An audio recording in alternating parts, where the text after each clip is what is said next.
Hello everyone and welcome. In this video I'm going to walk you through how to change your sound output in Windows. Now there are different ways to do it. The first way is by using the taskbar, the second way is by using the sound settings, and the third way is by using the control panel. This is for older Windows version. So let's just stick to the first two. Now how do you use the taskbar? By clicking the speaker icon in the taskbar. Now here it is.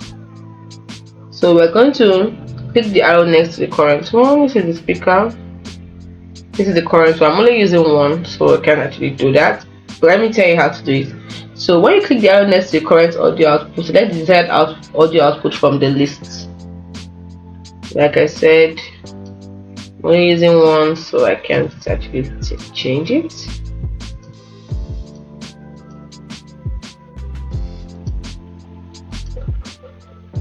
So, but if you're using more than one, if you have more than one, when you click on this, it should give you other options also. So moving on, you can also use the sound settings. So by clicking window and pressing that window key and I key, you'll push the settings, and then the next thing you're going to do is navigate to system, and then we have sound. Then here you click this arrow down. As you can see, I only have one. You should have more than one. You're able to choose the one you want. So select their outputs. Then you can also get here, like I said, there's also another option which is for the older Windows versions.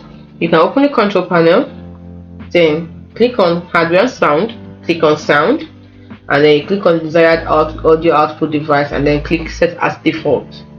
If you're using a laptop with both built-in speakers and a headphone jack, you may need to switch between them depending on what you're using. Hope you found this video helpful. If you did, like, ask a question for more. Thanks for watching.